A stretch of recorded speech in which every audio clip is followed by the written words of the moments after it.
السلام علیکم، میرے چینل پر ثاقب رضا مصطفی کے بیانات موجود ہیں۔ مزید بیانات سننے کے لیے میرے چینل کو سبسکرائب کریں۔ بہت شکریہ۔ آپ نے سنا علماء سے کہ دین کا سب سے بڑا دشمن جس کا نام لے کے مذمت کی گئی وہ ابو لہب ہے۔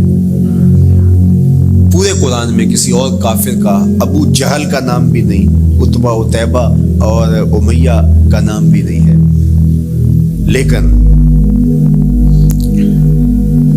نام لے کر کے مذمت اگر کسی شخص کی گئی وہ تو ابو لہب کی گئی۔ حضور علیہ الصلوۃ والسلام جب کوہ صفا پہ جلوہ فراز ہوئے، وَأَنذِرْ عَشِيرَتَكَ الْأَقْرَبِينَ حکم ہوا پہلے قریبی لوگوں کو آپ اللہ کا ڈر سنائیں، تو حضور علیہ السلام نے قریبی لوگوں میں محنت کی، قریش کو، صنادید قریش کو، بنو ہاشم کو بلایا اور بلا کہ حضور نے ایک بات کی کوہ صفا پہ کہ اگر میں تمہیں کہوں اس پہاڑ کی دوسری جانب سے ایک لشکر آ رہا ہے جو تمہیں کچل دے گا تو کیا میری بات مان لو گے؟ تو انہوں نے کہا اگر نظر نہ بھی آیا تو ہم کہیں گے ہم اندھے ہیں، آپ سچے ہو، ہماری نظروں کو پھیر لگ رہا ہے، آپ جھوٹ نہیں بول سکتے، ہم نے 40 سال آپ کے شب و روز دیکھے ہیں، تو کیسے ہم یہ گمان کر رہے ہیں؟ تو حضور نے فرمایا اگر میری ذات پہ اتنا یقین ہے تو مان لو اللہ ہی کے۔ تو ابو لہب سب سے پہلے بولا تبا لک ھنالک سائر الیوم الہذا جمعتنا معاذ اللہ، کہ آپ کا معاذ اللہ ہاتھ ٹوٹ جائے، آپ نے اس لیے ہمیں جمع کیا تھا۔ تو اللہ تعالیٰ جل شانہ نے اس کا جواب دیتے ہوئے ارشاد فرمایا تبت یدا ابی لہب وتب، ظالم تیرے دونوں ٹوٹ جائیں، ظالم تیرے دونوں ٹوٹ جائیں۔ تو ابو لہب کا نام لے کے مذمت کی گئی، لیکن یہ بدترین کافر جب حضور کی ولادت ہوتی ہے تو اس کی لونڈی سویبہ اس کو جا کے خبر دیتی ہے کہ تیرے مرحوم بھائی کے گھر بیٹا پیدا ہوا ہے، تو یہ بہت خوش ہو گیا ہے، اس لیے نہیں کہ نبی تشریف لائے، اس لیے کہ میرے مرحوم بھائی کے گھر میں چراغاں ہوا، تو بھتیجا ہونے کے ناطے اس کو ایک سرشاری اور خوشی ہوئی، اور لونڈی کے خبر دینے پر اس نے اشارے سے اس کو کہا جا تو آزاد ہے۔ اللہ اکبر۔ یہاں سے یہ بھی سمجھے کہ حضور نے صحن کائنات میں قدم رکھا، غلاموں کو آزادی ملنے لگی، غلامی کی زنجیریں ٹوٹنے لگی، تو سویبہ کو کہا جا تو آزاد ہے۔ خیر ابو لہب کی ساری زندگی آپ کو پتہ ہے، لیکن جب مر گیا تو حضرت عباس رضی اللہ تعالیٰ عنہ کو خواب میں ملا، انہوں نے کہا سنا کیسی بیت رہی ہے؟ اس نے کہا سخت مشکل میں، ڈاڈی تکلیف ہے، حضور کی مخالفت بڑی مہنگی پڑی، لیکن اتنا ہے کہ جب پیر کا دن آتا ہے جس انگلی سے اشارہ کر کے لونڈی کو آزاد کیا تھا اس سے ٹھنڈا اور میٹھا مشروب بھی ملتا ہے اور عذاب میں بھی کچھ کمی ہوتی ہے۔ شارع مسلم امام نووی کے استاد امام ابو شامہ جو بہت بڑا نام ہے حدیث میں، وہ فرماتے ہیں جب ایک کافر کو حضور کو نبی سمجھ کے نہیں بھتیجا سمجھ کے خوشی کرنے کا بھی صلہ ملتا ہے، تو ایک مومن جو حضور کا غلام ہے اور حضور کو امام اور مقتدا اور نبی رسول اور محبوب سمجھ کے خوشیاں کرتا ہے، اس کو اللہ کتنا کچھ عطا کرے گا۔ دوستاں را کجا کنی محروم تو کے بعد دشمنہ نظر داری، جب تو دشمنوں کو اتنا دیتا ہے تو دوستوں کو کتنا عطا کرے گا۔ تو حضور کی آمد پر مسرت کا اظہار، بشاشت کا اظہار، یہ اہل ایمان کا طریقہ رہا ہے۔ ہاں جو اس کا انداز ہے، کسی کو نوافل میں زیادہ سرود ملتا ہے وہ نوافل کثرت سے پڑھ لے، کسی کو زیادہ سرود روزے میں آتا ہے تو وہ روزے رکھ کر کے اس شکرانے کو ادا کرے، کوئی ذکر کی مجلس سجا لے، مختلف طریقے موجود ہیں۔ حضور علیہ السلام تشریف لائے، صحابہ بیٹھے ہوئے تھے، صحیح مسلم میں روایت ہے، سنن نسائی میں اور بھی کتب حدیث میں، محفل بپا تھی، تو حضور نے کہا ما اجلسکم، کیوں بیٹھے ہوئے ہو؟ تو جو انہوں نے جواب دیا وہ سنیے، جلسنا نذکر اللہ ونحمدہ علی ما ہدانا لدینہ ومن علینا بک، حضور ہمارے بیٹھنے کا مقصود یہ ہے کہ ہم اللہ کا شکر ادا کر رہے ہیں اس بات پر کہ اس نے ہمیں ہدایت دین عطا کی، ومن علینا بک، اور آپ کی صورت میں ہمارے اوپر احسان کیا۔ ہمیں آپ عطا ہوئے، اس پر اللہ کا شکر ادا کرنے کی مجلس سجائے بیٹھے۔ اب بات تو سادہ سی تھی، لیکن میرے حضور نے ان سے کہا کیا تم اس بات پہ قسم دے سکتے ہو کہ اسی لیے بیٹھے ہو؟ تو انہوں نے کہا جی ہم قسم دیتے ہیں، ہم اسی لیے بیٹھے ہیں۔ میں اٹھاؤ قسم۔ تو صحابہ نے باقاعدہ قسم دی، ہم قسم اٹھاتے ہیں، ہمارے بیٹھنے کا مقصد یہ ہے کہ اللہ کا شکر ادا کر رہے ہیں اور آپ کی صورت میں جو انعام خداوندی ملا ہے اس پر اللہ تعالیٰ کا شکریہ ادا کر رہے ہیں۔ حضور نے باقاعدہ ان سے قسم لی اور انہوں نے باقاعدہ قسم دی۔ اب صحابہ کو حیرت تو تھی کہ یہ موقع قسم کا تو نہیں تھا، لیکن حضور نے قسم لی ہے، کیوں؟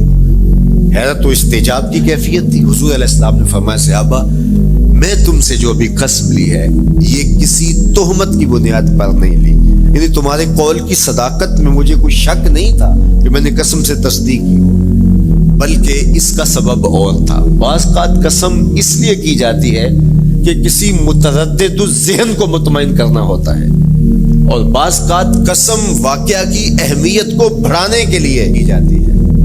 کوئی بندہ کہہ رہا ہے کہ جناب فلاں صاحب آ رہے ہیں ہمارے گھر میں، مہمان آ رہے ہیں، تو گھر کے اچھا کہتا ہاں قسم اللہ کی، تو اس کا یہ مطلب نہیں کہ اس کے شک ہوتا ہے، اس کی خوشی اور اس کی مسرت کے اظہار کو بڑھانے کے لیے وہ کہتا ہے کہ ہمارے گھر کے اندر آج فلاں آ رہا ہے، وہ کہتا اچھا کہتا ہاں ہاں قسم اللہ کی وہ آ رہا ہے۔ تو یہ متردد کا شک دور کرنے کے لیے قسم نہیں ہے، یہ بلکہ اس کی خوشی اور سرشاری کو پختہ کرنے کے لیے ہے۔ تو عربوں میں قسم مختلف وجہ سے کی جاتی تھی، تو حضور نے فرمایا یہ جو میں نے تم سے قسم لی ہے یہ کسی تہمت کی بنیاد پہ نہیں لی، بلکہ اس قسم کا سبب کیا ہے سنو۔ پھر حضور نے خود بتایا، فرمایا تم یہاں بیٹھے تھے، میں حجرے میں بیٹھا تھا، اتانی جبریل علیہ السلام، میرے پاس جبریل امین حاضر خدمت ہوئے، فاخبرنی ان اللہ یباہی بکم الملائکہ، تو مجھے انہوں نے خبر دی ہے، محبوب ذرا باہر تو نکل کے دیکھو، صحابہ تمہارے اس عمل پر اللہ فرشتوں میں ناز کر رہا ہے،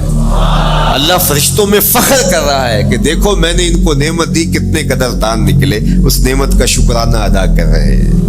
اور آج اگر ہم اپنے گھر میں بیٹھ کے، اپنی مسجد میں بیٹھ کے حضور کی صورت میں انعام خداوندی کا شکریہ ادا کرتے ہیں تو اللہ کی رحمتوں سے بعید نہیں کہ اللہ فرشتوں سے کہے دیکھو صدیاں بیت گئیں، یہ آج بھی شکرانہ ادا کر رہے ہیں، اور یہ بات میری اور آپ کی بخشش کی ضمانت قرار پائے۔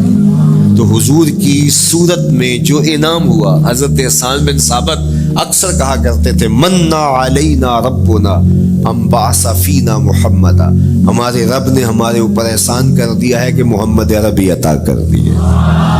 ساری زندگی سجدے میں سر رکھ کے شکر ادا کرتے رہیں، حق شکر پھر بھی ادا نہ ہو۔ میں تو کہا کرتا ہوں ہمارے بدن پہ اتنے بال نہیں ہیں جتنے رسول اللہ کے احسانات ہیں، ہمارا بال بال قرض رسالت میں جکڑا ہوا ہے، ساری زندگی ان کے گیت گائیں۔ میں ایک رات کے میلاد کا صرف قائل نہیں ہوں کہ ایک رات میلاد کر لو اور پورا سال چھٹی، ساری زندگی حضور کا نام جپو، ساری زندگی حضور پہ درود پڑھو، لمحہ لمحہ حضور کے ذکر کا چراغاں کرو، صرف اپنے گھروں میں، اپنی چہار دیواریوں میں اور اپنے بازاروں میں جھنڈیاں ہی نہ لگاؤ، بلکہ دل کے ایک ایک فرد پہ نام محمد کی جھنڈی لگاؤ۔ صرف منڈیروں پہ چراغاں ہی نہ کرو، بلکہ دل کی اندھیر گلیوں میں بھی حضور کے نام کا چراغاں کرو، اندر بھی روشنی ہو باہر بھی روشنی ہو، حضور پہ درود پڑھو، حضور کا ذکر کرو، اپنے بچوں کو بٹھا کر کے حضور کے قصیدے سناؤ، حضور کی شانیں سناؤ، حضور کی سیرت بتاؤ انہیں، اپنے گھر کے ماحول کے اندر، اپنی مسجد میں، اپنی گلی میں، اپنے دوستوں میں حضور کا ذکر کرو۔ دوستوں آپس میں بیٹھو تو کہو یار اللہ کا کتنا کرم ہو گیا کہ اللہ نے ہمیں حضور عطا کر دیا۔ دوستوں میں بیٹھے جب یوں بات کرو گے تو اللہ کی رحمتیں کس قدر تمہارے اوپر برسے گی۔ اپنی عقیدتوں کا اظہار کرو، وہاں کمیت نہیں دیکھی جاتی، وہاں کیفیت دیکھی جاتی ہے، وہاں مقدار نہیں دیکھی جاتی، وہاں معیار دیکھا جاتا ہے۔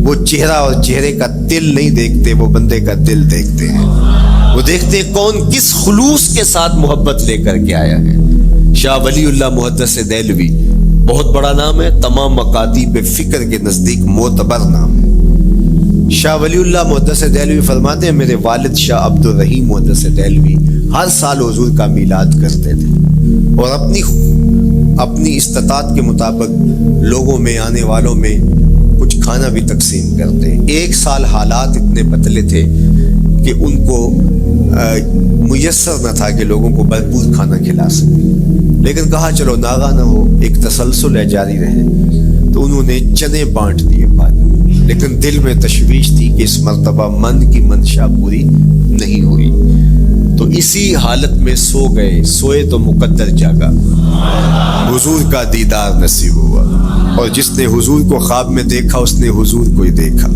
من رآنی فی المنام فقد رآنی, فرمایا جس نے مجھے خواب میں دیکھا اس نے مجھے ہی دیکھا. فإن الشیطان لا یتمثل بی, شیطان میری مثل ہو ہی نہیں سکتا. خواب میں آ کر بھی حضور کی مثل ہونے کا دعویٰ نہیں کر سکتا. جس نے مجھے دیکھا اس نے مجھے ہی دیکھا.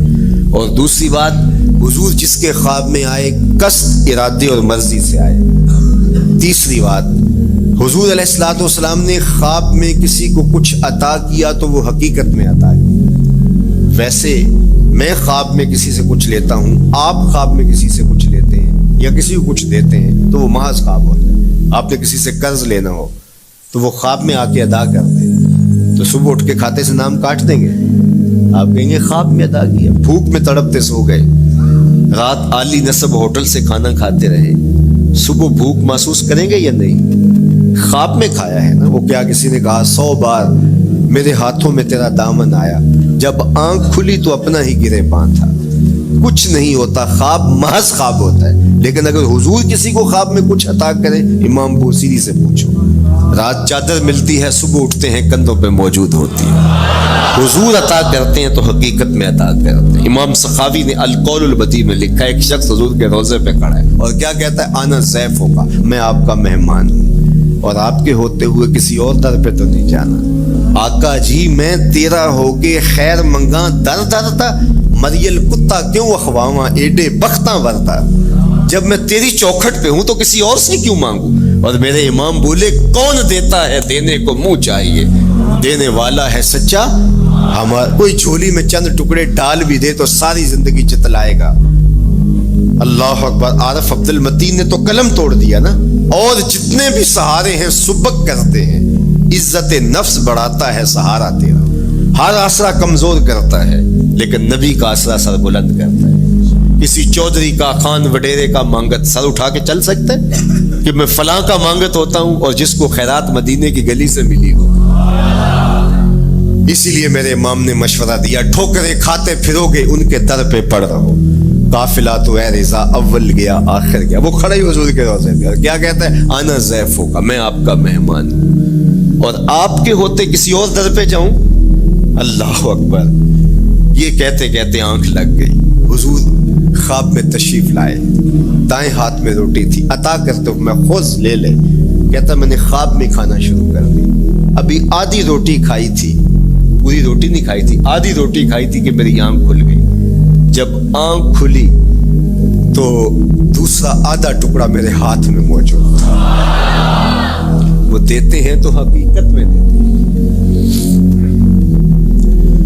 تو شاہ ولی اللہ محدث دہلوی فرماتے ہیں کہ میرے والد شاہ عبد الرحیم محدث دہلوی نے خواب میں حضور کو دیکھا, اور چونکہ دن یہ عمل گزرا تھا اور کہ مہمانوں کو خاطر خواہ تواضع نہیں کر سکا تھا, تو حضور کے سامنے انواع اقسام کی چیزیں پڑی ہیں, ان میں میرے والے چنے بھی موجود ہیں, اور حضور ان کے ساتھ شفقت فرما رہے ہیں. تو یہاں معیار دیکھا جاتا ہے, مقدار نہیں دیکھی جاتی. یہاں کمیت نہیں دیکھی جاتی, کیفیت دیکھی جاتی ہے. یہاں چہرے اور چہرے کا دل نہیں دیکھا جاتا, یہاں آنے والے کا دل دیکھا جاتا. یار چہرہ تو چمکدار تھا, اسی لیے ابو لہب کہتے ہیں نا, شعلے کی طرح چمکتا ہوا, لیکن جہنم کا ایندھن بنا. اور کالے رنگ والا, ہونٹ موٹے ہیں, لیکن کعبے کی چھت میں کھڑا اذان دے رہا ہے.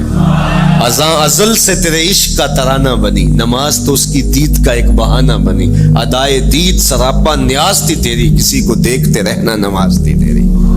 تو عقیدتوں کے رنگ اور محبتوں کے رنگ حضور علیہ السلام کے ساتھ جب کوئی پیش کرتا ہے تو رائے گانے جاتے. یہ وفاداروں کا در ہے, یہاں بے وفائی کا تصور ہی نہیں ہے. وہ ہاتھ پکڑتے ہیں تو پھر چھوڑتے نہیں ہیں. اس لیے ان سے محبت کا ربط قائم کیجیے, اپنی اولادوں کو حضور کا پیار سکھائیے, اپنے گھروں میں میلاد کیجیے. لازم نہیں ہے کسی عالم دین کو بلاؤ, آپ اپنے گھروں میں حضور علیہ السلام پر درود پڑھیے گا، بچوں کو بٹھائیے گا اور حضور کی سیرت کا کوئی واقعہ ان کو سنائیے گا۔ صحابہ اپنے بچوں کو بٹھا کر کے حضور کی سیرت بتایا کرتے تھے، حضور کا نقشہ بتایا کرتے تھے، حضور کے شمائل ذکر کیا کرتے تھے۔ اور کوئی صحابی ملتا تو تابعین جمع ہو جایا کرتے تھے اور اسے پوچھتے تھے اچھا بتاؤ حضور کی صورت کیسی تھی، زلفیں کیسی تھی۔ یہی میلاد ہے نا، میلاد میں حضور کے فضائل کا ذکر ہوتا ہے، شمائل کا ذکر ہوتا ہے، خصائل کا ذکر ہوتا ہے۔ اور موسم حج کا ہے، ایک اونچے ٹیلے پہ حضرت سیدنا ابو طفیل چڑھ گئے، یہ آخری صحابیاں ہیں، اس کے بعد کوئی صحابی نہیں، آخر میں سب سے آخر میں فوت ہوئے 110 ہجری میں، حضور کے وصال کے 100 سال بعد تک زندہ رہے، اونچے ٹیلے پہ چڑھ گئے اور لوگوں کو کہا لوگوں آؤ، اس وقت روئے زمین پہ میرے علاوہ کوئی نہیں جس نے حضور کو دیکھا، بس انہی آنکھوں نے حضور کو دیکھا ہے، کیا ناز ہے۔ میرے ایک استاد ہوتے تھے سر محمد علی حاشر، اللہ ان کی قبر پہ رحمت نازل کرے، تو وہ بڑے بڑے مشاہیر اہل سخن سے ملے تھے تو وہ بات کرتے تھے، میں مولانا ظفر علی خان کا مصاحب رہا ہوں، میں نے اقبال کو دیکھا ہے، داغ دہلوی نے اپنے شاگردوں سے کہا تھا آنے والی صدیاں تم پہ ناز کریں گی، اے لوگو تم نے داغ کو دیکھا، تم نے داغ سے باتیں کی ہیں۔ یار جس نے داغ دہلوی کو دیکھا ہے وہ تو ناز کرے، جس نے اقبال کو دیکھا ہے وہ تو فخر کرے، جو مشاہیر اہل سخن کے پاس بیٹھتا رہا ہے وہ تو فخر کرے، اور جس کی آنکھوں نے جمال محمد عربی دیکھا ہے وہ اپنے مقدر پہ ناز کیوں نہ کرے۔ تو کہا لوگوں آؤ، اس وقت روئے زمین پہ میرے علاوہ کوئی نہیں جس نے حضور کو دیکھا ہو، آؤ مجھ سے حضور کی باتیں سنو۔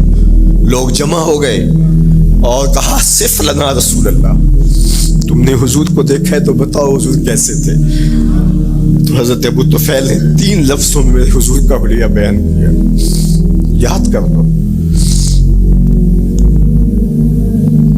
حضرت ابو طفیل نے کہا کان رسول اللہ صلی اللہ علیہ وسلم ابیض ملیحا مقصدا، ایک تو چٹے رنگ کے تھے، ایک تو حضور کا رنگ گورا تھا، دوسری بات ملیحا حضور کا حسن نمکین تھا، اور تیسرا مقصدا حضور متوازن تھے، نہ قد لمبا نہ قد پست، سوا صدر والبطن سینہ اور پیٹ برابر، لیسا بالطویل الممغط ولا بالکثیر المتردد، نہ پست کے عجیب دکھائی دے نہ اتنے لمبے کے عجیب لگے بلکہ درمیانہ قد، لیکن اذا جامع القوم غامرہم، سن لو حضور کا قد تو درمیانہ تھا لیکن جب لوگوں کے درمیان چلتے حضور کے کندھے لوگوں کے سروں سے اونچے دکھائی دیتے، یہ اللہ نے شان دیا۔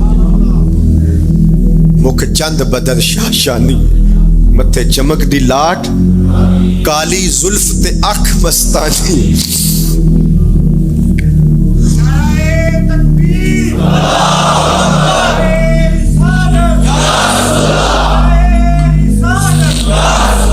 کالی زلف تے اکھ مستانی ہے، مخمور رکھی ہیں مد بھریاں۔ لیکن میں آپ کو کہوں گا درود پڑھتے ہوئے آج جلوس میں شامل ہوں، حضور کے ذکر سے سرشار ہو کے جلوس میں شامل ہوں۔ تو حضور کی صورت میں جو انعام ہوا، حضرت حسان بن ثابت اکثر کہا کرتے تھے منا علینا ربنا ام بعث فینا محمدا، ہمارے رب نے ہمارے اوپر احسان کر دیا ہے کہ محمد عربی عطا کر دی ہے۔ ساری زندگی سجدے میں سر رکھ کے شکر ادا کرتے رہیں، حق شکر پھر بھی ادا نہ ہو۔ میں تو کہا کرتا ہوں ہمارے بدن پہ اتنے بال نہیں ہیں جتنے رسول اللہ کے احسانات ہیں، ہمارا بال بال قرض رسالت میں چکڑا ہوا ہے، ساری زندگی ان کے گیت گائیں۔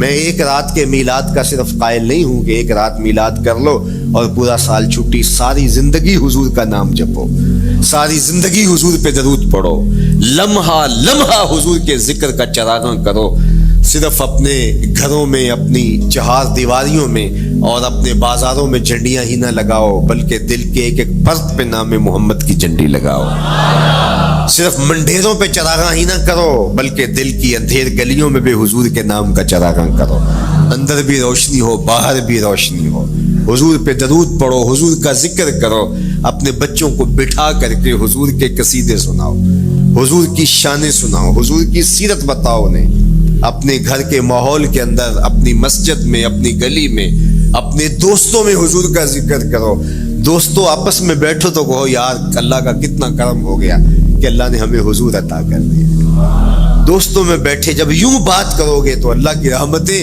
کس قدر تمہارے اوپر برسے گی.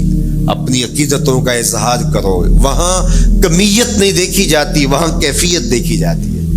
وہاں مقدار نہیں دیکھی جاتی, وہاں معیار دیکھا جاتا ہے. وہ چہرہ اور چہرے کا دل نہیں دیکھتے, وہ بندے کا دل دیکھتے ہیں.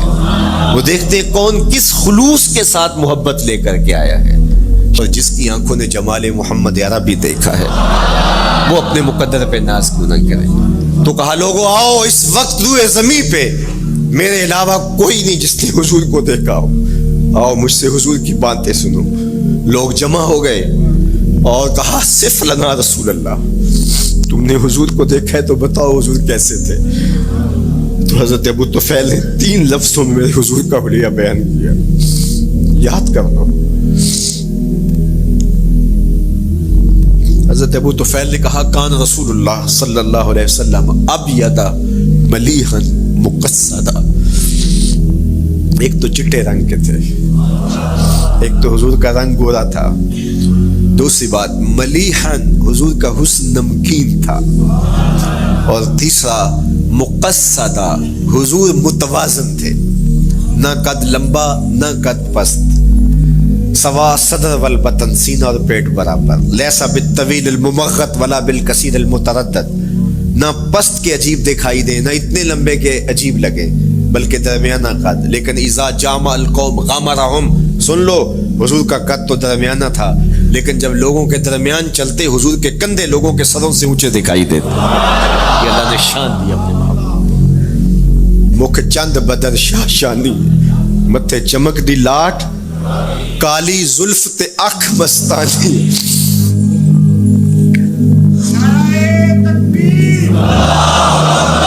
کالی زلف تے اکھ مستانی ہے, مخمور رکھی ہمت بھری. میں آپ کو مدینے کی گلی میں لے جانا چاہتا تھا کہ حضور علیہ السلام کی جب آمد ہوئی تو اہل مدینہ نے کس طرح جلوس نکالا, وہ عقیدتوں کے کیا رنگ تھے. لیکن وقت سمٹ گیا. لیکن اتنا سن لو کہ جب حضور تشریف لائے تو جنوبی سمت سے حضور آئے تھے. جب انہوں نے دیکھا نا تو اچانک ودا کے پہاڑوں کی اوٹ سے حضور دکھائی دیے. تو سیاہ پہاڑ ہیں تو ان سے جب حضور کا چمکتا ہوا چہرہ دکھا نا تو بے ساختہ انہوں نے کہا طلع البدر علینا, وہ دیکھو چاند چڑھ گیا ہے. طلع البدر علینا, وہ دیکھو چاند چڑھ گیا. یہ شاعری خود بخود ہوتی ہے, خود بخود ترتیب. ایک ہوتی ہے آورد, ایک ہوتی ہے آمد. یہ آمد ہے. طلع البدر, وہ دیکھو چاند چڑھ گیا. من ثنیات الوداع وجب الشکر علینا. مورخ اسلام فی جالندری نقشہ کہتے جنوبی سمت سے اٹھا ایک نوری غبار آخر. جنوبی سمت سے اٹھا ایک نوری غبار آخر, سواد شہر میں داخل ہوا ناکا سوار آخر. زبان پر اشرق البدر علینا کی صدائیں تھیں, دلوں میں ما دعا للہ دائی کی دعائیں تھیں. نبوت کی سواری جس طرف سے ہو کے جاتی تھی, درود و نعت کے نغمات کی آواز آتی تھی. کہیں معصوم ننھی بچیاں تھیں دف بجاتی تھی, رسول پاک کی جانب اشارے کر کے گاتی تھی اور کہتی کیا تھی, ہم ہیں بچیاں نجار کے عالی گھرانے کی, خوشی ہے آمنہ کے لال کے تشریف لانا. خوشی ہے آمنہ کے لال کے. عجیب رنگ بکھرے ہوئے تھے. حضور نے جب بچیوں کو دیکھا تو فرمایا تم مجھ سے محبت کرتی ہو؟ انہوں نے کہا ہم دل و جان سے آپ سے پیار کرتی ہیں. تو حضور نے فرمایا واللہ انا احبکن, اللہ کی قسم میں بھی تم سے پیار کرتا ہوں, میں بھی تم سے پیار کرتا ہوں. لوگ گھروں کو سجائے بیٹھے, ہلم الینا یا رسول اللہ الی العدد والعدۃ والمنع. حضور آ جاؤ نا, آ جاؤ, ہمارے پاس اسلحے بھی ہیں, کسی نے حملہ کیا توڑ کے رکھ دیں گے. ہمارے بڑے بڑے گھر ہیں, مہمان آئے سنبھال لیں گے, رک جاؤ نا ہمارے گھر. اب اتنے چاہنے والے ہوں تو کس کو پذیرائی دیں. حضور اونٹنی کی مہار گردن پہ ڈالتے ہیں, تو مت خلو سبیلہا ناقتی مامورۃ من اللہ, اس کی راہیں چھوڑ دو, یہ اللہ کے حکم کی پابند ہے. کہتے ہیں لوگوں نے اونٹنی کو چارہ دکھانا شروع کر دیا کہ چلو اونٹنی بیٹھ جائے. اللہ اکبر. پانی ہڑا نو لوڑ کی راہ براندی. پہنچے آپ دریار سرکار یارا. یار جب محبت پیدا ہوتی ہے یار منانے کے ڈھنگ بھی سیکھ لیے جاتے ہیں. محبت بتا دیتی ہے محبوب کو کیسے منانا ہے. لیکن حضور فرماتے ہیں خلو سبیلہ ناقتی معمور, راہیں چھوڑ دو, میری اونٹنی اللہ کے حکم کی پابند ہے, یہ سبز چاروں کے لالچ میں آنے والی نہیں ہے, چھوڑو چھوڑو اس کا راستہ. اللہ اکبر. جب بنو نجار کے محلے سے حضور گزرے, یہی بچیوں نے تالا البدر علینا پڑھا تھا, اور یہی محلہ حضور کے ننیال کا محلہ تھا. انہوں نے جو لفظ کہے امام صالحی نے, اللہ ان کی قبر پہ کروڑوں رحمتیں نازل کر. سبل الہدا والرشاد میں میں نے کئی مرتبہ یہ مقام پڑھا ہے. باب الہجرہ مسلم شریف باقی کتب حدیث میں بھی ہے, لیکن امام صالحی نے بہت ساری حدیث جمع کی ہیں, اور انہوں نے یہاں جو منظر بیان کیا ہے, انہوں نے جو لفظ کہے نا, جب حضور آئے بنو نجار کے محلے سے گزرنے لگے تو ذرا لفظوں کی چاشنی دیکھیے, ان لفظوں سے ٹپکتے شہد کو دیکھیے. تو انہوں نے آگے بڑھ کے حضور کو دعوت دی, اور لفظ کیا کہے, حلم الی اخوالک یا رسول اللہ الی العدد والعدت والمن. حضور ادھر تو رک جاؤ, یہ تو آپ کے ماموں کے گھر ہیں, یہ تو آپ کے ننیال کا محلہ ہے. لیکن حضور نے فرمایا کہ بس میری راہیں چھوڑ دو. پھر اونٹنی جا کے کہاں بیٹھی, نیویاں دا پرونا ہے میرا نبی, کوٹھیاں تے چڑھے ویختے رہ گئے. سہل اور سہیل دو یتیم بچے تھے, اور ان کی خالی جگہ پڑی تھی, جا کے اونٹنی وہاں بیٹھ گئی.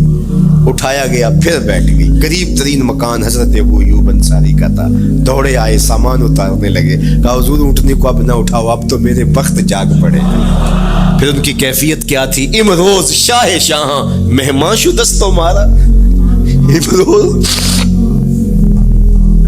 روز شاہ شاہ مہمان شدست مارا, جبریل با ملائک دربان شدست مارا. وہ کہتے ہیں آج شاہوں کا شاہ میرے گھر کا پرونا بن گیا ہے. یہ ابو ایوب انصاری کے جذبات ہیں. آج شاہوں کا شاہ, آج خسرو حسینہ ماہ نازنینہ, آج امام الانبیاء میرے گھر کا پرونا بنا ہے. کہاں میں کہاں نکتے گل, باد صبا تیری مہربانی. کبھی اونٹنی کے پاؤں چوم رہے ہیں, تیرے بخت کے تو میرے گھر تک لے آئی. تو کہا امروز شاہ شاہ مہمان شدست مارا, آج شاہوں کا شاہ میرے گھر کا مہمان ہے. پھر آگے کیا کہتے ہیں, جبریل با ملائک درباں شدست مارا. لوگوں جبریل کو دیکھو, آج میرے گھر کا پہرا دے رہا, آج میرے گھر کا چوکی دار بنا ہوا ہے, کیونکہ میرے گھر میں حضور ٹھہرے ہوئے ہیں. تو کیا حضور کی آمد کا جلوس تھا یار. صحابہ نے جو حضور کے آمد کا جلوس نکالا, ہم تو وہ رنگ پیش نہیں کر سکتے, لیکن میں آپ کو کہوں گا درود پڑھتے ہوئے آج جلوس میں شامل ہوں, حضور کے ذکر سے سرشار ہو کے جلوس میں شامل ہوں, اور پورے نظم کے ساتھ. اگر آپ کے جلوس میں کوئی کسی کی گاڑی گھس بھی آتی ہے, اس کو پیار دینا, اس کو راستہ دینا, اور اس کو حضور کی رحمت کا احساس ہو کہ یہ رحمت کو ماننے والے لوگ ہیں, اور حضور پہ درود پڑھتے رہنا, عقیدتوں کے رنگ میں رہنا. امید ہے کہ جس طرح حضور نے بچیوں سے کہا جو حضور کے جلوس میں شامل تھی کہ کیا تم مجھ سے محبت کرتی ہو, تو انہوں نے کہا جی جی, ہم اسی لیے تو آپ کے قصیدے پڑھ رہی ہیں. تو حضور نے فرمایا واللہ میں بھی آپ سے محبت کرتا ہوں. تو ملنے پہ وہ خوش ہو جاتا ہے, اور اگر رحمت للعالمین مل جائے تو پھر اس کی خوشی کا عالم کیا, پھر اس کی مسرت کی کیفیت کیا ہو.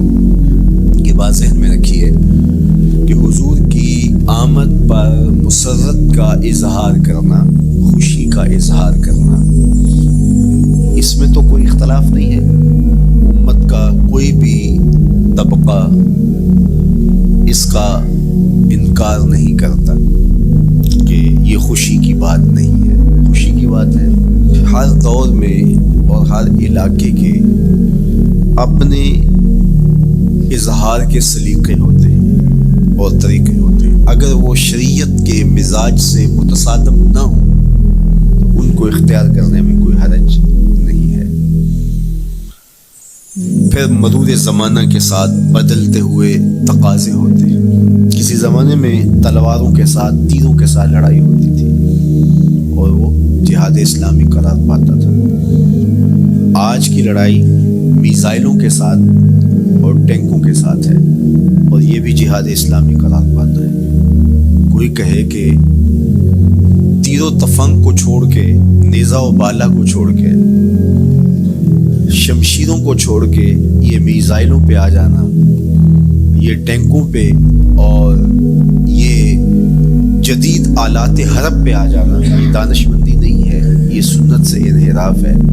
تو میاں تو سنت کے مفہوم کو نہیں سمجھا۔ اس دور میں آلات حرب وہ تھے، بدلتے تقاضوں کے ساتھ آلات حرب یہ ہوئے، تو وہ بھی عین جہاد اسلامی تھا، یہ بھی عین جہاد اسلامی ہوگا۔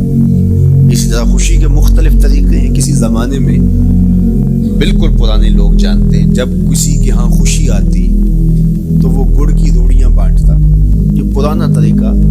پھر اس کے بعد پتاشے بانٹنا شروع ہو گئے لوگ، پھر اس کے بعد وہ شکر پارے آ گئے، اس کے بعد پھر لڈو آ گئے، پھر موتی چور، اور پھر نہ جانے کیا کیا۔ لیکن روح ایک ہی ہے۔ جو گڑ بانٹنے سے مسرت کا اظہار تھا، وہی آج جدید جو ہمارے پاس مٹھائی کی اقسام ہیں ان کو بانٹنے سے بھی وہی مقصود ہے۔ کسی زمانے میں کسی کے ہاں بیٹا ہوتا تو وہ گھر کے دروازے پہ پتے باندھ دیا کرتے۔ یہ اس دور کی جھنڈیاں تھیں، اظہار کے لیے کس گھر میں خوشی آئی ہے۔ تو آج کے دور میں تو ہمیں پتے باندھے ہوئے نہیں ملتے۔ آج گھروں کے اندر ولادت مبارک کے یا مختلف طرح کے غبارے لگا دیے جاتے ہیں یا جھنڈیاں لگا دی جاتی ہیں۔ تو مختلف بدلتے ہوئے ادوار میں وہ طریقے ضرور بدلے، لیکن جہاں تک مسرت کا اظہار ہے وہ روح بعین ہی ہر دور میں، ہر علاقے میں، ہر جو ہے وہ کلچر میں موجود ہے۔ کسی بھی خوشی پہ مسرت کا اظہار، مسرت اور سرور اور کیفیت کا اظہار، یہ انسانی زندگی ہے۔ اسلام ہمیں مسرتوں کے اظہار اور شکرانے کی صورت کے بہت سارے طریقے دیے، اس میں سے روزہ رکھنا بھی ہے۔ ان طریقوں میں سے ایک طریقہ نوافل ادا کر کے شکر کا اظہار کرنا بھی ہے، خیرات بانٹ کے لوگوں کو کھانا کھلا کے مسرت کا اظہار کرنا ہے، لوگوں کو لباس پہنا کے مسرت کا اظہار کرنا ہے۔ اور اسی طرح دعوت ہے، مختلف مواقع پہ مختلف چیزیں ہیں۔ پیر کے دن حضور علیہ السلام روزہ رکھتے تھے۔ پوچھا حضور آپ پیر کے دن روزہ کیوں رکھتے؟ قال فیہ ولدت، کہا اس دن میں پیدا ہوا تھا۔ تو اپنی ولادت کا حضور دن پیر روزہ رکھ کے اللہ کے شکرانے میں دن گزارتے تھے۔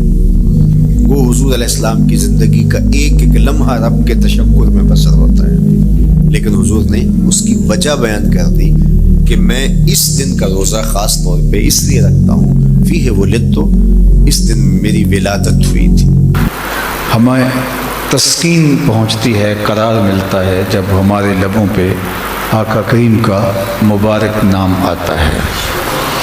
میرے شہر کے ایک پنجابی شاعر ہیں ڈاکٹر اسحاق، ان کا ایک شعر ہے کہ تینوں سینے دی میں ٹھنڈ آکھاں، تینوں سینے دی میں ٹھنڈ آکھاں، شہد گلاب تے کھنڈ آکھاں، تینوں نبیاں دا میں لاڑا آکھاں، تیرے ہجر دے وچ میں ہاڑا آکھاں۔ تو یہ تذکرہ دل نواز ہمارے لیے قرار جاں ہے، تسکین جاں ہے، اور ہمیں راحت پہنچتی ہے۔ اور کیوں نہ ہو، محب کو تذکرہ محبوب سے راحت نہیں پہنچے گی تو وہ محب کیسا ہوگا؟ اگر پھولوں سے بلبل کو تسکین نہیں آئے گی، اگر جلتی ہوئی شمع سے پروانے کے دل کو قرار نہیں پہنچے گا تو وہ پروانہ کیسا ہے اور وہ بلبل کیسی ہے؟ تو امتی کو تو محبوب کے ذکر سے قلبی فرحت، روحانی تسکین اور بشاشت نصیب ہوتی ہے۔ اور کوئی بھی رت ہو، کوئی بھی زمانہ ہو، یہ ذکر ہمارے لیے قرار جاں ہے۔ پھر دوسری بات کہ نعمتوں کے ملنے پر شکرانہ ادا کیا جاتا ہے، اور شکرانے کی مختلف صورتیں ہیں۔ نوافل کی ادائیگی، زبان سے بول کے نعمت کا اقرار کرنا، اور جس نے مہربانی فرمائی ہو، اس کی اطاعت اور فرما برداری بجا لانا، اس کے عملاً شکر گزار رہنا۔ اور شکرانے کی صورتوں میں سے ایک صورت یہ بھی ہے کہ اس نعمت کا ذکر کرنا، اس پر فرحت کا اظہار کرنا۔ کوئی آپ کو پھول پیش کرے تو آپ پھول وصول کرتے ہوئے چہرے کے اوپر خوشی اور مسرت کی کیفیت نہ لا سکیں تو وہ شخص پریشان ہوگا کہ میں نے اس کو تکریم دی ہے، عزت دی ہے، اور یہ منہ بسورے کھڑا ہے۔ تو پھول جو کہ ایک عام سوغات ہے، اگر اس کے ملنے پر کوئی خوش نہ ہو تو دینے والا پریشان ہو جاتا ہے کہ میں نے جو نعمت دی ہے اس کی قدردانی اس نے نہیں کی، اور جس نے کائنات کی سب سے بڑی نعمت ہمیں عطا کی ہے، اور اگر ہم اس کا شکرانہ ادا نہ کریں اور وہ اگر ناراض ہو جائے تو پھر اس نعمت کی برکتیں ہم سے واپس لے لی جاتی ہیں۔ اللہ نے یہ انسانی فطرت میں رکھا ہے کہ اِنَّا اِذَا أَذَقْنَا الْإِنسَانَ مِنَّا رَحْمَةً فَرِحَ بِهَا۔ فرمایا کہ ہم نے انسان کی طبع یہ بنائی ہے، یہاں بات مسلمان کی نہیں ہو رہی، یہاں بات انسان کی ہو رہی ہے کہ ہماری جانب سے جب اس کو کوئی نعمت ملتی ہے تو اس کے حصول پر فرح بہا، اس پر خوش ہو جاتا ہے، فرحت کا اظہار کرتا ہے۔ رحمتاً منا، ہماری جانب سے رحمتاً یہاں نکرہ ہے، کوئی عام سی رحمت بھی مل جائے تو وہ خوش ہو جاتا ہے، اور اگر رحمت للعالمین مل جائے تو پھر خوش کیوں نہیں ہوگا۔ یہ فطرت انسانی ہے۔ ایک بچے کو آپ پھول دیں تو وہ رونے لگ جائے، اس کی گال سہلائیں تو رونے لگ جائے، اور اس کو تھپڑ مارے تو وہ ہنسنے لگ جائے، تو آپ کہیں گے کہ اس کا توازن عقلی ٹھیک نہیں ہے۔ اس کو پھول دینے سے خوش ہونا چاہیے اور یہ الٹا رونے لگ گیا ہے۔ رحمت ملے تو خوش ہو اور رحمت للعالمین ملے تو نہ خوش ہو، تو پھر توازن ایمانی بگڑا ہوا ہے۔ اور دوسری بات میں عرض کرنا چاہوں کہ ایک بچے کو آپ 10 روپے کا نوٹ دیتے ہیں تو وہ خوش ہوتا ہے، اور اگر آپ اس کو 5000 کا دیتے ہیں تو وہ زیادہ خوش ہوگا نا۔ لیکن اگر وہ رونے لگ جائے تو آپ کہیں گے اس کو 10 روپے کے نوٹ سے آشنائی ہے، 5000 کے نوٹ کو نہیں جانتا، اس کو پتہ نہیں ہے کہ یہ کئی 10 اس سے نکلتے ہیں۔ رحمتاً منا، عام رحمت سے فارحہ بہا، جو خوش ہو جائے اور رحمت عالم سے خوش نہ ہو تو اس کو 10 روپے کی قدر ہے، 5000 کے نوٹ کی قدر نہیں ہے۔ تو جب فرحت، خوشی اور بشاشت نصیب ہوتی ہے تو یہ اس بات کی علامت ہے کہ یہ قدردان نکلا، اور جس کی نعمت پر قدردانی کی جاتی ہے تو وہ پھر نعمتیں اور بڑھاتا ہے، اور اگر ناشکری کی جائے تو پھر وہ بھی پرواہ نہیں کرتا۔ میں آپ کو ایک مجلس میں لیے چلتا ہوں جو مسجد نبوی کے صحن میں انعقاد پذیر ہوتی ہے۔ صحابہ بیٹھے ہیں، حضور حجرہ انور سے نکلے اور صحابہ کے پاس آئے تو کہا ما اجلسکم، تمہیں کس چیز نے بٹھا رکھا ہے؟ تو انہوں نے جو برجستہ جواب دیا وہ یہی تھا، جلسنا نذکر اللہ ونحمدہ علی ما ہدانا لدینہ ومن علینا بکا۔ سنن نسائی کے لفظ، حضور ہم اللہ کی حمد بیان کر رہے ہیں، اس کا شکرانہ ادا کر رہے ہیں اس بات پر کہ اس نے ہمیں ہدایت دین عطا کی اور آپ کی صورت میں ہمارے اوپر انعام فرمایا، وَمَنَّ عَلَيْنَا بِكَ، آپ کی شکل میں ہمارے اوپر احسان کیا، اس کا شکرانہ ادا کرنے کی مجلس برپا کیے ہوئے ہیں۔ کوئی یہ پوچھے آپ سے کہ آپ آج کام کاج چھوڑ کے یہاں کیوں بیٹھے ہوئے ہیں؟ ورکنگ ڈے ہے، دن کی مصروفیات تو رات کی نسبت فزوں تر ہوتی ہیں، اور ہمارے ہاں جلسوں کا کلچر بھی شام کا یا رات کا ہے، تو آج کام کاج چھوڑ کے آپ کیوں یہاں آئے؟ تو آپ کا برجستہ جواب یہی ہوگا، یار حضور کا ذکر سننے آئے ہیں۔ جب یہ آپ نے کہہ دیا تو بات تو یہی ختم ہو جاتی ہے۔ حضور نے پوچھا ما اجلسکم، کیوں بیٹھے ہو؟ ما اجلسکم، کاہے کا جلسہ ہے؟ مقصد جلوس کیا ہے؟ کیوں بیٹھے ہو؟ تو انہوں نے کہا ہم حضور اللہ کا شکرانہ ادا کرنے بیٹھے ہیں، جس نے آپ کی صورت میں انعام دیا، ہمیں دین کی صورت میں انعام دیا، اس پر شکرانہ ادا کرنے بیٹھے۔ تو بات ختم ہو جانی چاہیے تھی، لیکن حضور نے فرمایا کیا تم اس بات پہ قسم دے سکتے ہو کہ اسی لیے بیٹھے ہو؟ حلف اٹھا سکتے ہو؟ عمومی طور پہ اس طرح کی چیزوں پر حلف نہیں لیے جاتے، لیکن حضور نے ان سے پوچھا حلف دے سکتے ہو؟ تو انہوں نے کہا جی حضور ہم حلف دینے کے لیے تیار ہیں۔ تو بعض اوقات انسان کسی کو کہے کہ حلف دیتے ہو تو وہ کہے تیار ہو، تو یہی بات ختم ہو جاتی جب کہہ دیا، لیکن حضور نے باقاعدہ ان سے حلف اٹھوایا۔ انہوں نے کہا ہم حلف دیتے ہیں کہ ہم اسی لیے بیٹھے ہیں، ہمارے بیٹھنے کا کوئی اور مقصود نہیں ہے۔ جب باقاعدہ حلف دے چکے، حضور ان سے حلف لے چکے، تو ان کی آنکھوں میں حیرت تو تھی۔ حضور نے کہا حلف طلب کیا، ہم نے دے دیا، لیکن استجاب تو پھیل گیا آنکھوں میں کہ یہ حلف کا موقع نہیں ہے۔ عمومی طور پہ یہ ایک بات ہے کہ کیوں بیٹھے ہو، بندہ کہتا ہے میں اس لیے بیٹھا ہوں، بات ختم۔ تو حضور نے جو ہم سے حلف لیا یہ کیوں لیا ہے؟ تو سوال پھیل رہا تھا ان کی آنکھوں میں۔ تو حضور علیہ السلام نے فرمایا صحابہ میں نے ابھی ابھی تم سے جو حلف لیا ہے یہ کسی تہمت کی بنیاد پہ نہیں لیا، تمہارے قول کی صداقت پر مجھے کوئی شک نہیں گزرا تھا کہ میں حلف سے تصدیق چاہیے ہو، بلکہ ماجرا کچھ اور تھا۔ بعض اوقات قسم متردد کے تردد کو دور کرنے کے لیے دی جاتی ہے، اور بعض اوقات قسم اس مضمون کی عظمت کو، اس مضمون کی اہمیت کو اجاگر کرنے کے لیے دی جاتی ہے۔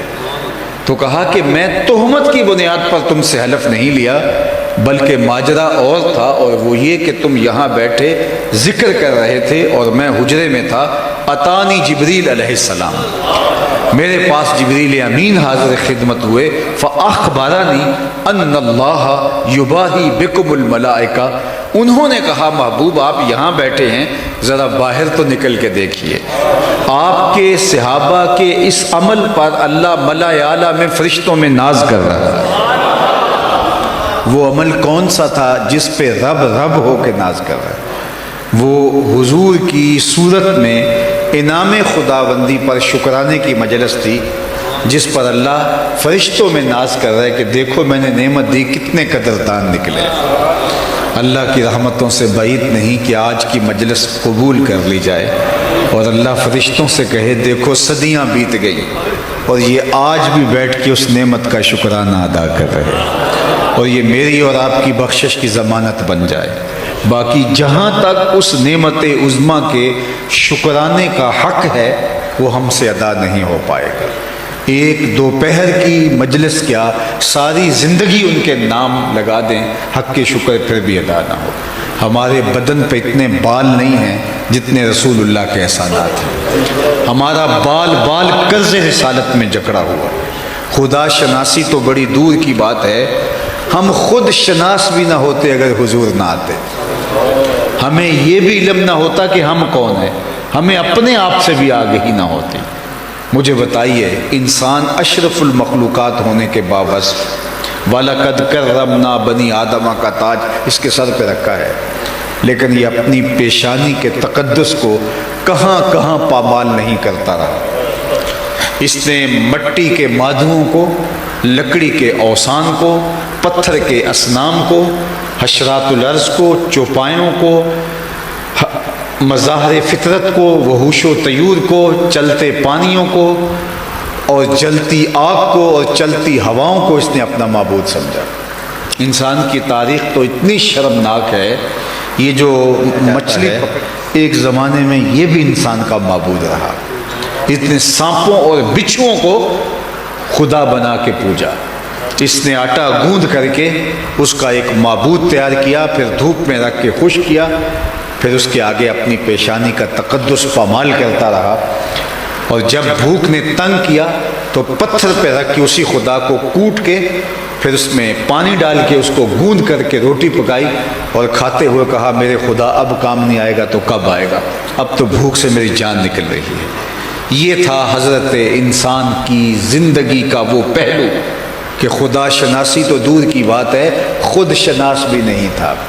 یہ میرے حضور نے آ کے بتایا میاں یہ جن کو تو پوج رہا ہے، چاند کو، سورج کو، ستاروں کو، درختوں کو، جانوروں کو، حشرات الارض کو، پانیوں کو، جلتی آگ کو، یہ تیرے معبود نہیں ہیں، یہ تیری نوکری کے لیے پیدا کیے گئے ہیں۔ هو الذی خلق لکم ما فی الارض جمیعا۔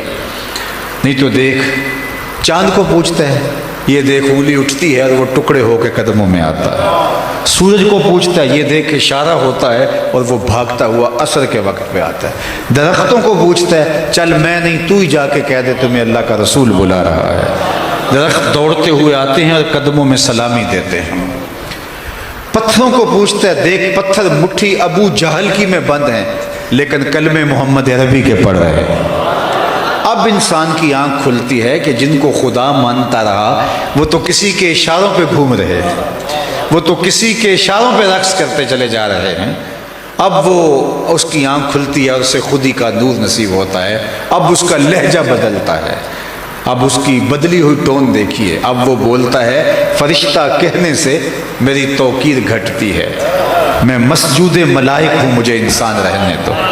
اسے اب پتہ چلا ستاروں سے آگے جہاں اور بھی ہے، اسے اب سمجھ آئی پرے ہے چرخ نیلی فام سے منزل مسلمان کی، ستارے جس کی گرد راہوں وہ کارواں تو، کانپتا ہے دل تیرا اندیشہ طوفان سے کیا، نا خدا تو، بحر تو، کشتی بھی تو، ساحل بھی تو، دیکھ آ کر کوچائے چاکے گرے با میں کبھی، کیس تو، لیلا بھی تو، صحرا بھی تو، محمل بھی تو، وائے ناکامی کہ تو محتاج ساقی ہو گیا، میں بھی تو، مینا بھی تو، مستی بھی تو، حاصل بھی تو، آہ کس کی جستجو آوارہ رکھتی ہے تجھے، راہ تو، رہ رو بھی تو، رہبر بھی تو، منظر بھی تو، بے خبر تو جوہر آئینہ ایام ہے، تو زمانے میں خدا کا آخری پیغام۔ اسے اپنے آپ سے ملاقات ہوئی تو حضور کے در پہ آ کے ملاقات ہوئی، اور اگر یہ در نہ ملتا تو وہ اندھیرے میں رہتا۔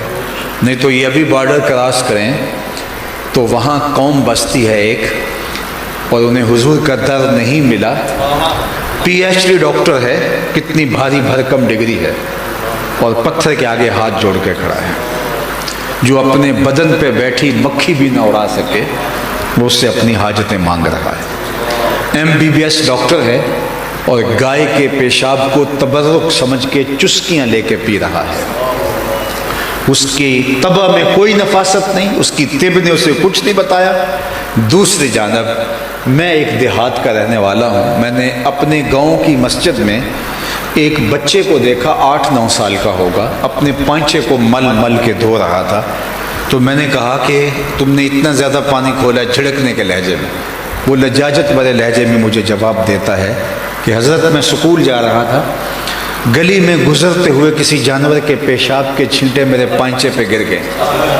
وہ کوئی عالم دین نہیں تھا کہ جس نے نجاست غلیظہ و خفیفہ کے احکام پڑھے ہوں، 3 یا 4 کلاس کا طالب علم ہے اور پانچے کو مل مل کے دھو رہا ہے، غیر مری چھینٹے جانور کے پیشاب کی، وہ بھی گوارا نہیں۔ میں سوچ میں ڈوب گیا کہ اس ڈاکٹر کو تو سمجھ نہیں آئی، اس 8 سال کے بچے کو سمجھ آ گئی، تو اندر سے جواب آیا وہ ہے ڈاکٹر لیکن اس کے ہاتھ میں دامن میرے حضور کا نہیں، اور یہ ہے بچہ لیکن ماں نے گٹی میں پیار حضور کا پلایا تھا، لہٰذا تقدس روح تک اتر گیا ہے، اس لیے یہ چھینٹے بھی گوارا نہیں ہے۔ زندگی کا نور اور باطن کا سرور اگر ملے گا میلاد والے رسول کی چوکھٹ سے ملے گا۔ سید سلیم گیلانی کا ایک شعر ہے، ویسے ہمارا نعتیہ ادب کا جو حال ان پڑھ نعت خانوں نے کیا، بٹن تاں کر دیتے، ٹھاں کر دیتے، نکی جی ہاں کر دے، یہ نعت ہے، یہاں بازاری لفظ استعمال کیے جا رہے ہیں۔ زباں ہو محو توصیف و ثنا تو نعت کہتا ہوں،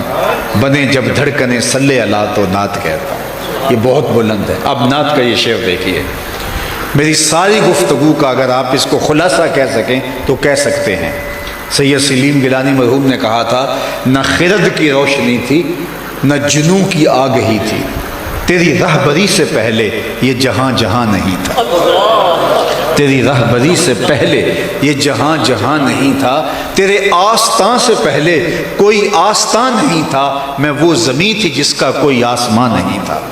تو زندگی کا سارا نور اور باطن کے سارے اجالے حضرت انسان کو ملے ہیں تو میلاد والے رسول کی چوکھٹ سے۔ یہ مارچ پھر آنے والا ہے، تو مارچ کے اندر مادر پدر آزاد، حوا کی بیٹیاں مغرب کے وظیفہ خوروں کے کہنے پر بازاروں میں پلے کارڈ اٹھا کے آ جاتی ہیں اور مشرقی تہذیب کا تمسخر اڑاتی ہیں اور اسلام کا مذاق اڑاتے ہیں۔ یہ عورت مارچ کے نام سے جو تماشا ہر سال لگتا ہے، یہ آپ بھی دیکھتے ہیں۔ تو پچھلے سال میں نے جگہ جگہ کہا تھا، میں نے کہا کہ تم حقوق مانگتی پھر رہی ہو، تمہیں تو دنیا جینے کا حق نہیں دیتی تھی، تمہیں تو زندہ درگور کر دیا جاتا تھا، جینے کا حق دیا ہے تو میلاد والے رسول نے دیا ہے۔ جب بیٹیاں زندہ درگور کر کے باپ فخر کر رہا تھا، میرے حضور نے کہا تھا سن لو میری فاطمہ میرے جگر کا ٹکڑا ہے۔ تمہیں تو بیٹھ کے بند کمروں میں درود پڑھنا چاہیے، تمہیں زندگی کا نور ہی حضور نے دیا۔ دنیا کے دانشوروں نے کہا عورت از قبیل جن سے انسان سے نہیں ہے، ہم شکل ضرور ہے انسان کی، انسان نہیں۔ انسان کے بچوں کو جنم دیتی ہے، دودھ پلاتی ہے، تربیت کرتی ہے، انسانوں کی طرح بولتی ہے، لیکن انسان نہیں ہے۔ مذہبی پیشواؤں نے کہا تھا، بڑے بڑے گروؤں نے، کہ عورت بدی کا سر چشمہ ہے، خدا کے قرب کے راستے میں سب سے بڑی رکاوٹ ہے۔ اگر خدا کو ملنا ہے تو عورت کو ترک کرنا ہوگا، رہبانیت کی راہیں تراشی نہیں۔ عورت کے ہوتے ہوئے خدا کی قربت نہیں مل سکتی۔ جب یہ دعائیاں دی جا رہی تھی، میرے حضور نے فرمایا مجھے عائشہ کے بستر میں وہی اترتی ہے، دنیا کو بتایا تو تمہیں تو ساری زندگی اس نبی صلی اللہ علیہ وآلہ وسلم کا حق ادا کرنا چاہیے اور ان کی تعلیمات پہ عمل۔ دنیا کو سارا نور، ساری روشنی، سارے اجالے دیے ہیں تو میلاد والے رسول نے دیے ہیں، اور اس حق کو ماننا چاہیے اور اس حق کو تسلیم کرنا چاہیے۔ اللہ اکبر، امی و دقیقہ دان عالم، بے سایہ و سائبان عالم۔ اللہ اکبر، یہاں بھی لوگوں کو غلط فہمی ہو گئی اور امی کے مفہوم کو سمجھ نہ پائے۔ اللہ اکبر، مجھے پچھلے دن ایک یونیورسٹی میں جانے کا اتفاق ہوا، تو ابھی بیان سے قبل بیٹھے ہوئے تھے، تو ایک ایشو تھا جو اس وقت پورے عروج پر تھا، تو مجھے وہ وائس چانسلر صاحب کہنے لگے کہ آپ اس حوالے سے کیا کہتے ہیں، امی کے حوالے سے۔ تو میں نے کہا کہ آپ کی یونیورسٹی کے اندر کتنے پروفیسر حضرات ہیں؟ انہوں نے کہا کہ یہ تعداد ہے۔ تو میں نے کہا کوئی ایک بھی ہے جو ان پڑھ ہو؟ انہوں نے کہا یہ کیسے ہو سکتا ہے؟ تو میں نے کہا جب آپ ان بچوں کے لیے اور ایک محدود دائرے میں یہ یونیورسٹی ہے، اس کے لیے ان پڑھ استاد نہیں رکھتے، تو جس رب نے محبوب کو پوری کائنات کا معلم بنا کے بھیجا ہے تو اس نے ایسے ہی بھیج دیا ہے، انما بعثت معلما۔ اللہ اکبر۔ باقی یہاں آ کر نہیں پڑھے تو میاں وہ پڑھنے نہیں آئے، وہ پڑھانے آئے ہیں، وہ سیکھنے نہیں آئے، سکھانے آئے ہیں۔ امی و دقیقہ دان عالم، بے سایہ و سائبان عالم۔ تو اللہ نے حضور کے صدقے سے اس کائنات کو روشنیاں دی ہیں۔ اندھیرا اور ظلمتیں پھیلی ہوتی اگر حضور تشریف نہ لاتے، اور ظلمتوں میں آج ہم بھٹک رہے ہوتے اگر ان کی جلوہ گری نہ ہوتی۔ اور اتر کر ہیرا سے سوئے قوم آیا اور ایک نسخہ کیمیا ساتھ لایا۔ تو قرآن کی شکل میں، قرآن کی صورت میں ایک نصاب حیات ہمیں عطا کر دیا۔ تو یہ بچے جنہوں نے قرآن مجید کو حفظ کی سعادت سے اللہ نے جن کو مالا مال کیا ہے، اللہ ان کو بہتر جزا بھی دے۔ اور یہ اعزاز کتنا بڑا ہے، پچھلی امتوں میں کتاب اللہ کا حافظ صرف پیغمبر ہوتا تھا، نبی کے علاوہ کوئی کتاب اللہ کا حافظ نہیں ہوتا۔ کتاب اللہ کے ٹکڑے تو یاد ہوتے، کچھ حصے تو یاد ہوتے، لیکن پوری کتاب پیغمبر کو ہی یاد ہوتی، اسی لیے بعد میں تحریف راپ آ گئی۔ اور اللہ نے قرآن مجید کی حفاظت کے ظاہری انتظامات میں سے ایک انتظام یہ کیا کہ اس کو سینوں میں محفوظ کرے، اور آج 7 سال کا بچہ ہے، پورا قرآن سینے میں موجود ہے۔ اور ماہ رمضان المبارک کا مہینہ پھر کس طرح اس قرآن کی دہرائی کے لیے اور اس کو سنانے کے لیے، اللہ اکبر، میں کہتا ہوں کہ ان دنوں کے اندر، ویسے تو میں حافظ نہیں ہوں، اور یہ احساس رہتا ہے کہ کاش اس وقت 2 سال 3 سال لگا کے حفظ بھی کر لیا ہوتا، اور یہ احساس جڑا رہتا ہے ساتھ، لیکن جب ماہ صیام آتا ہے تو اس وقت بہت زیادہ محرومی کا احساس ہوتا ہے کہ جس طرح حافظ پڑھ رہے ہوتے ہیں اور دن رات یاد کر رہے ہوتے ہیں۔ اب تو خیر ہمارا جو جامعہ ہے، جو درس نظامی کا وہ الگ ہو گیا، اور حفظ کا سیٹ اپ جو ہے وہ ایک الگ جگہ پہ ہے۔ پہلے ابتدا میں یہ دونوں جامعات ایک ہی چھت کے نیچے تھے، تو میں اسی طرح سفر پہ رہتا تھا، تو بعض اوقات رات کو دیر سے جانا ہوتا، 2 بجے 1 بجے 3 بجے، تو جب میں داخل ہوتا تو مسجد کے قریب سے گزر کے ایک جگہ تھی جو میرے سونے جاگنے کے لیے متعین تھی، تو جب میں ادھر جاتا تو بعض کا لائٹیں آف ہوتی اور قرآن پڑھنے کی آواز آتی، تو مجھے تعجب ہوتا کہ یہ کون اس وقت اندھیرے میں بیٹھ کے پڑھ رہا ہے، تو میں جا کے جو ہے وہ بتی جلاتا تو کوئی مجھے بیٹھا نظر نہ آتا، پھر میں غور کرتا تو کوئی سویا ہوا بچہ قرآن پڑھ رہا ہوتا۔ اللہ اکبر، تو میں کہتا کتنے خوش نصیب ہو، تمہاری نیندوں میں بھی قرآن ہے۔ اللہ اکبر، یار قرآن کا حافظ ہونا، پھر اس کے حلال و حرام کی تمیز زندگی میں اتر جائے، اپنے اعمال کو اس کی تعلیمات کے مطابق مرتب کر لیا جائے، یہ تو بہت بڑی بات ہے۔ ایک زمانے میں قبر کھودتے کھودتے ساتھ والی قبر کی اینٹ گر گئی، اور لوگوں نے دیکھا کہ جو صاحب قبر ہے اس کا کفن بھی میلا نہیں ہوا، تو شوق و جستجو کی چنگاریاں روشن ہوئیں کہ دیکھیں کہ یہ کون ہے، حالانکہ اوپر قبر کا نشان نہیں تھا۔ تو خیر جو تھوڑا بہت جگہ کا اندازہ تھا اس کے مطابق صاحب قبر کو ڈھونڈنے نکلے، گاؤں سے پوچھا یہ کس کی قبر ہو سکتی ہے، تو پتہ چلا کہ فلاں شخص کی قبر ہے جو آج سے اتنا عرصہ قبل فوت ہو چکا ہے، اس کی بوڑھی بیوہ ابھی موجود ہے۔ تو وہ اس تک پہنچے اور جا کے کہا کہ ہم نے قبر کھودتے کھودتے ساتھ والی قبر کی اینٹ کے گرنے سے کفن بھی میلا نہیں ہوا صاحب قبر کا، دیکھا تو پتہ چلا وہ آپ کا شوہر ہے، تو ہم اس تجسس میں آئے ہیں کہ دیکھیں کہ وہ عمل کون سا کرتا تھا، تو تم ہمیں بتا سکتی ہو کہ وہ کیا عمل کرتا تھا؟ تو اس خاتون نے ذہن پہ زور دے کے کہا کہ میرا سادہ سا شوہر تھا، کوئی نہ عالم تھا، قرآن بھی نہیں پڑھا ہوا تھا، لیکن کوئی مجھے تو عمل ایسا یاد نہیں آ رہا، ہاں ایک عمل مجھے اس کا یاد آ گیا۔ کیا؟ کہا وہ قرآن نہیں پڑھا تھا، لیکن جب لوگ فجر کی نماز کے بعد مسجد میں قرآن کھول کے بیٹھ جاتے تو اسے بڑا دکھ ہوتا کہ کاش کہ میں بھی قرآن پڑھا ہوتا، تو وہ بوجھل قدموں سے گھر آتا اور اوپر طاق پہ رکھا ہوا قرآن مجید کا نسخہ اٹھاتا، اس کو کھولتا، چومتا، اس کی آنکھوں میں آنسو ہوتے، اور ایک ایک سطر پہ انگلی رکھ کے کہتا مالک مجھے نہیں پتہ یہ کیا لکھا ہے، جو لکھا ہے حق لکھا ہے۔ پھر دوسری سطر پہ انگلی رکھ کے کہتا مالک یہ بھی سچ لکھا ہے، یہ بھی سچ لکھا ہے، ایسے انگلیاں پھیرتا چلا جاتا اور یہی کہتا مالک یہ بھی سچ ہے، یہ بھی حق ہے، یہ بھی تیرا کلام ہے، یہ بھی سچ ہے، یہ بھی سچ ہے، یہ بھی سچ ہے۔ تو جتنا اس کے پاس وقت ہوتا تو 4 صفحے 10 صفحے 5 صفحے انگلی پھیرتا چلا جاتا اور کہتا مالک یہ بھی سچ، یہ بھی سچ، یہ بھی سچ، یہ بھی سچ۔ تو کہا آج اس کی قبر میں جو تم نور دیکھ رہے ہو وہ قرآن سے محبت کی وجہ ہے، اور جنہوں نے قرآن کو سینے میں رکھ لیا اللہ ان کو کیا عطا کرے گا اور ان کی کیا عظمتیں ہوں گی۔ میں ان بچوں کو خراج بھی پیش کرتا ہوں، اساتذہ کو بھی، کہ 7 یا 10 جتنے بچوں نے قرآن پڑھا انہوں نے باقاعدہ سنایا بھی ہے، تو اس کا مطلب ہے یہاں خوبصورت تعلیم قرآن کا انتظام ہے، صرف وقت نہیں گزارا جا رہا، ان بچوں کو محنت کے ساتھ پڑھایا جا رہا ہے۔ اور تیسرا حوالہ آج کا ہمارے کاشف بھائی ذیشان بھائی کی والدہ ماجدہ کے ایصال ثواب کے حوالے سے ہے، اللہ ان کو جنت میں اعلیٰ مقام عطا فرمائے۔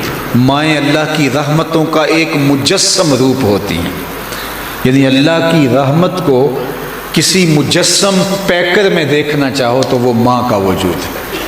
اللہ نے اس کے سینے میں وہ دھڑکتا ہوا دل اولاد کے لیے رکھا ہے کہ جو ماں کا ہی مقصود ہے۔ ماں جب بولتی ہے تو اس کے لہجے میں جبریل بولتا ہے، ماں جب مسکراتی ہے تو لگتا ہے جنت کی کلیاں کھل اٹھی ہیں، اور اللہ ماں کے اٹھے ہوئے ہاتھوں کو کبھی خالی نہیں موڑتا۔ اور یہ لازمی نہیں ہے کہ ماں رابعہ بصریہ ہو تو پھر ہی اس کی دعا قبول ہوتی ہے۔ لیپا پوتی کرتی ہوئی ماں گارے سے بھرے ہوئے ہاتھ بھی اٹھا دے، اللہ انہیں بھی خالی نہیں موڑتا۔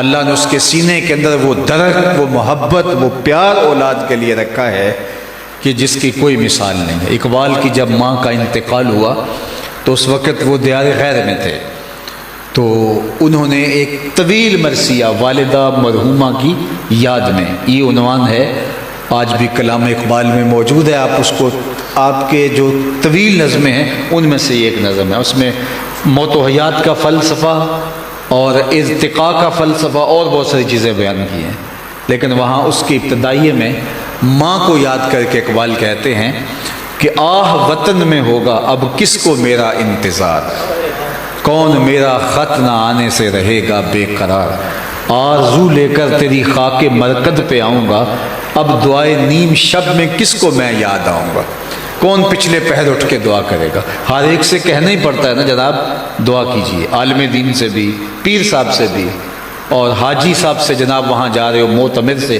ہر ایک سے کہنا پڑتا ہے کہ جناب دعاؤں میں نہیں بھولنا۔ ماں سے بھی کبھی کہنا پڑا کہ دعا کرنا،